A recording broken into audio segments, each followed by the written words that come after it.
What's up, Patriots fans? Welcome into New England Patriots Today by Chat Sports. I'm Harrison Graham. Mock Draft 5.0 coming your way in just a moment. Before we dive into today's mock draft, we want you to spread the word to fellow Patriots fans. And Rolly, here's how they can do it. Yeah, listen, just click that share button, select Twitter icon, and post to Twitter. And if you tag me, Nick Rohloff, at Nick_Rohloff on Twitter, I will retweet it. And the first 10 people to share today's video will also get a follow on Twitter. Listen, we're trying to make this the largest Patriots YouTube channel there is. The best way to do that, well, 1, subscribe, and 2, share it to other people so they can subscribe. Do your part as we try to grow this Patriots YouTube channel to the absolute sky. Now, if you get confused when you click share, it might be X now on some devices. We're always going to call it Twitter here on Patriots Today. But if the Twitter icon isn't there, X is the same thing. So same steps, just click the X button if that's what it is. All right, Rolly, we're kicking off this mock draft with a trade alert. Da-da-da, da-da-da. The Chargers move up to 3, and the Patriots move down to 5. They also pick up the Chargers' second-round pick, 37 overall. And I think this idea is pretty interesting if A, Caleb Williams and Jerod Mayo are gone in the top 2 picks, and B, you like Jayden Daniels, but you don't love the value at number 3 overall. So we'll see what that happens there. And the Chargers are kind of in cap hell, Rolly. If they could cut Keenan Allen and or Mike Williams, so they could look up to or move up to get one of those receivers. Yeah, and here's the idea here. When you look at the top 5 of the NFL draft, you obviously have 3 teams that need a quarterback in the Bears, Patriots, and Commanders, and then 2 teams that don't with the Chargers and the Cardinals. So the idea here is if Jerod Mayo and Caleb Williams go 1-2, well, if we still want to take Jayden Daniels, and that is our guy, there's still a potential avenue to acquire more draft assets and still get him because the Chargers, well, they, like you mentioned, they need a wide receiver regardless. Could they trade up 2 spots to draft Marvin Harrison Jr.? That's what they ended up doing here. And then the Cardinals at 4 took Malik Neighbors as they need a weapon for Kyler Murray. Obviously, you run the risk of someone jumping you to get to the 4th pick with the Arizona Cardinals to take Jayden Daniels. Sure. But here it worked out in our favor, and we took the LSU Heisman winner with the 5th overall pick. Yeah, and I know you're growing on the idea of landing Daniels in New England. And listen, Jerod Mayo the other day said, we're going to take a player at an important position. I'll let you guys figure out what that is. That stood out to me. Now, a lot can happen between now and late April, but Jayden Daniels, I think, has emerged himself as the clear QB3 for most draft experts, and I would imagine most NFL teams as well. We'll see what happens at the Combine and Pro Days and et cetera. But if you could trade down a couple of spots, get more capital, and still get Jayden Daniels, that almost feels like the dream scenario at this point, Rolly. Oh, yeah, I completely agree. And you might ask yourself, why take Jayden Daniels? I know there's a lot of Patriots fans that are like, draft Marvin Harrison Jr. He's the best player in this draft class regardless of position. I've been on that train. I've been with y'all. But I've kind of flipped my tune a little bit. I've been sold, not by anything Jayden Daniels has done, but just the landscape of the league. It's hard not to want a player like Jayden Daniels who's so dynamic with his legs alongside his arm after watching what Lamar Jackson did. Listen, Lamar's going to be a 2-time MVP after this season, and he's 1 game away from leading the Ravens to a Super Bowl. Yes, I know that defense is elite, but he's still playing some of the best football in his career. Jayden Daniels has the ability and probably the closest prospect to Lamar since he's entered the league, and you just need elite quarterbacks. I mean, you mentioned also the Texans, right? Like what they've done with C.J. Stroud. You need to figure out the quarterback position first and then go from there. So that's kind of why I'm now kind of getting shifted towards Jayden Daniels. Look, if you hit on quarterback, and we don't know for sure about any of these guys, what they're going to be in the pros, they can hide some deficiencies. I mean, C.J. Stroud's done it in Houston. We've seen plenty of examples of it in the past. I don't know if Jayden Daniels will do that or not. If he does, though, you already know the defense is going to be good. If he can make up for some of the lack of talent at other positions offensively, which they'll address some of those, but it's going to be hard to fill them all in one offseason, then that gives you a fighting chance next year, and it for sure sets you up for 2025. So I think this is a pretty good outcome if you trade down to 5 and get Daniels, and then you still have 2 second-round picks now to add some weapons at wide receiver. So do you want to draft Jayden Daniels? Type D for draft or P for pass. Let us know in the comment section down below. Pen comment on today's video, D for draft or P for pass. We'll pick things up now that we're beyond the first round. Xavier Legette, the wide receiver out of South Carolina. Rolly, the more I watch this guy, the more I really like. I mean, when you watch Spencer Rattler, all he does is throw to this guy. And the guy makes big play after big play. He's built. He's chiseled. He kind of reminds me of, like, from a built standpoint and speed of a DK Metcalf. Like, I think he's more twitchy than DK and maybe not quite as physical as DK, but he's got that type of look to him, and he's just a big play machine, averaging 18 yards a catch last year. Yeah, Legette is an absolute stud, and you see by the statistics on screen, like that was not a good South Carolina offense. No. He was really the only good weapon that Spencer Rattler had to throw to, and we know that the Patriots need weapons. And I think for finding someone in the second round, Legette has serious wide receiver one potential. Now, I actually do believe, and I know Harrison, we've talked about this in the past as well, that when things are all said and done and we're heading in April, wouldn't surprise us one bit if Legette was ending in the first round. No. So maybe he's not there at 34, but that is just the second pick in that second round, so maybe he is there. Legette has serious potential to be an elite wide receiver in this league. We know how badly the Patriots need a weapon to help whoever is quarterbacking this team in 2024. So Legette, that's someone who I really have my eye on as we enter, at least in the early draft process. What I also like about this fit is Jayden Daniels, one of his best strengths as a passer, he throws a very catchable deep ball, and Legette can stretch the field. So I think that combination could really help jumpstart this offense. What else could help is adding a tackle like Jordan Morgan, who's kind of a fringe first-rounder as well. Him and Legette probably in that similar range of they could go round one, they could fall to early round two. Jordan Morgan was a stud for Arizona this year. I think he can play both sides, both tackle positions if you need him to. And obviously the Patriots are going to need to address at least one of those in the draft probably. They might bring back a Winu to play one of those spots next season, but I don't think Trent Brown's coming back. So Jordan Morgan could, I think, be a plug-and-play starter at left or right tackle. What is the biggest position of need in your guys' opinion outside of quarterback? You could go tackle or receiver, for being completely honest. We address both here on this mock. That's why we like the way this one fell. Let us know what you think, Patriots fans, biggest need outside of the quarterback spot.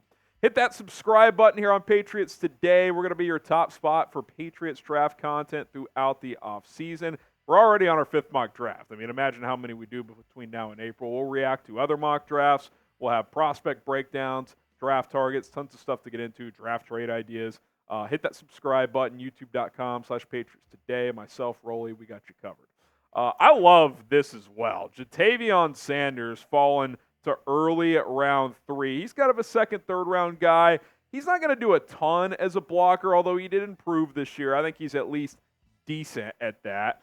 But he's a mismatch nightmare, Rolly. You get him on safeties and linebackers, I think he's going to be able to feast even as a rookie. I mean, he's 6'4" and 243 pounds as a tight end. You mentioned mismatch. Yeah, that's what he'll do. And you think about a potential offense if now this mock draft actually happened. You got Jayden Daniels. You have that offensive tackle potentially replacing either Trent Brown or Wenu. And then you add in Sanders and Legette on the outside to go alongside Pop Douglas on the inside. Well, now you have some vertical threats, some mismatches down the field that can go win a 50-50 ball, but also do some work over the middle of the field. I mean, Sanders didn't reach pay dirt often in Texas for 2023, but he is someone who, when he caught the ball, he was moving chains on a consistent basis. 15.2 yards per catch, and you mentioned the improved run blocking, something that in the past New England Patriots would like out of their tight ends.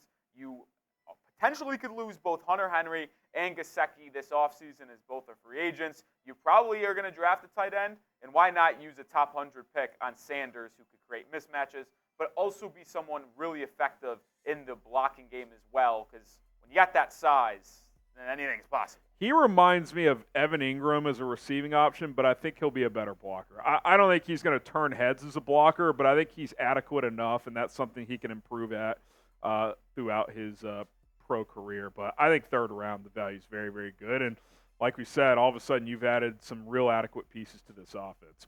Get to day 3 here. Blake Corum, I mean, the value continues here. Blake Corum, his numbers at Michigan are otherworldly. I mean, 28 total touchdowns last year, 27 rushing. He's not special necessarily at anything, but he's really good at everything. He can pick up blitzes and hold his own as a blocker. He's very shifty. I do think that's one elite trait he does have. He's a very shifty back. Like he's a good one-cut back. He can excel in short yardage, low center of gravity. And I think there's something too, Rolly, to just like bringing winners into your building. Like he has the right mindset. Like he easily could have come out last year, but he wanted to go back, chase a national championship. He acquired that at Michigan. He feels like a Patriot guy, doesn't he? Like, hey, he's just going to come in with a no-nonsense attitude and bring that to the playing field. Yeah, he's been excellent at Michigan. The stats show that, and you saw what he could do against top-tier talent like Alabama, Washington on the biggest moments. His ability to read the defense, read his blockers, and find the hole is just otherworldly. And you're going to need another back alongside Ramondre Stevenson. I thought Zeke did a really good job this year of being a pass-catching back, a blocking back on 3rd and long situations as well. Nice change of pace to Ramondre, but he's a free agent. So if you don't bring him back, you do need a number 2 back to Ramondre. I think Corum as a rookie could really fill that role. And heck, I'm kind of in the business as always drafting running backs as well in the 3rd days of the NFL draft, because you never know when you're going to find one in the 5th or 6th round that really hits. Running backs they go up and down quickly, so I think it's going to be good for the Patriots to draft a running back regardless if they bring Zeke back or not. Yeah, I mean, if I was running a team, I would draft a running back every other year on day 3. Just throw a dart, 4th, 5th round. All right, we'll see what this kid can do, and I think Corum is a guy who plugs in and can contribute right away. We do have some Patriots hats on sale at chatsports.com/Pats hats. The winner. It's getting a little cold this year. It's a tough winter this year. Get the beanies. We got standard hats as well. You got the mesh style. You got the flat bills. Tons of different ones available, not just the ones that we are showing you. That link that's in the comments, you click it, you can shop away. Chatsports.com/Pats hats. Go check out what they got right now. Bo Braid, the safety out of Maryland. Listen, we don't know for sure what's going to happen to Kyle Duggar. Hopefully he comes back, but even if he does, you're always looking for depth and high value on day 3. I think this could be like a number 3 safety type, give you some punch on special teams as well. Yeah, well, I'll also say this. Jabril Peppers has been dang terrific for New England this past season. He was one of the best safeties in all football, but he's only got 1 year left on his deal. So this also could be a potential stash. Have him learn behind Duggar if you do bring him back, which I really hope they do, and Peppers. And then maybe if Peppers falls off a little bit, Braid can be sitting in the wings. But it is hard to project because I'm also, when I'm taking these guys in these mock drafts, Harrison, I'm also thinking how I think Belichick would think, but I also got to remember, well, he's no longer coaching here. So it is going to be interesting to see how the new GM, whoever it is, does look at their roster and how they decide to draft. Tell us about Cedric Gray, Rolly. You're a North Carolina football fan, 6th-round pick, linebacker. Yeah, I saw him here, and I just saw value. And I know the Patriots don't really necessarily need a linebacker, as they've had really good play from Lonnie Tavai and Jawan Bentley this past year. But this is a linebacker that can do it all. He was the only bright spot on that Tar Heels defense this year that really, really struggled. 121 tackles, can rush the passer as a blitzer, 5 sacks, also is decent in the passing game, 4 PBUs, gets his hand in the mix, causes some turnovers. And to me, this is a Patriots linebacker personified, Harrison.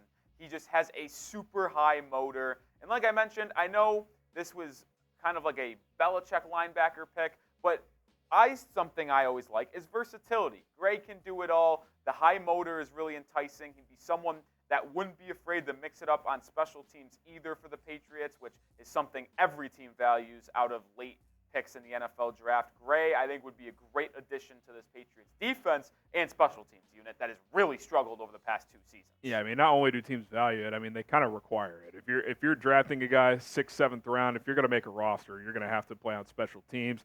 Tim Smith, the defensive tackle out of Alabama, he never really reached his full potential for the Crimson Tide, was a former big recruit, but still played under Nick Saban. You know, I always, you get late in these drafts, you get a player that's played at a program like that, like, it's almost like, why not throw a dart, right? Like, maybe you unlock his potential at the NFL level. I mean, what would it be a Patriots mock draft without having someone from Alabama? Like, well, I mean, what are we doing here? You know the Patriots are good for one selection from the Crimson Tide a year.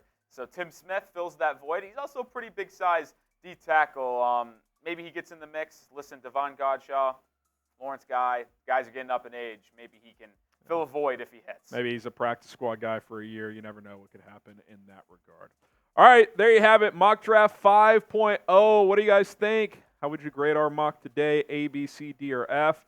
I got to be honest, Rolly, as we recycle back through here, especially with the offensive just additions with these first 5 picks of Jayden Daniels, Xavier Legette, Jordan Morgan, Jatavion Sanders, and Blake Corum.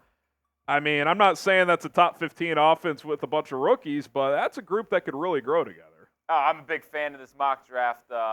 When I did it, PFF, as much as we love or hate them, they gave me an A- for this mock draft. They liked the trade I made as well. They liked all the picks in the first 2 rounds, really, of the wide receiver, quarterback, O-tackle. They really liked the Jatavion Sanders pick as well. I think this would really try to turn around this Patriots offense. It also has $85 million in cap space when they cut J.C. Jackson. So a lot of improvements coming to New England.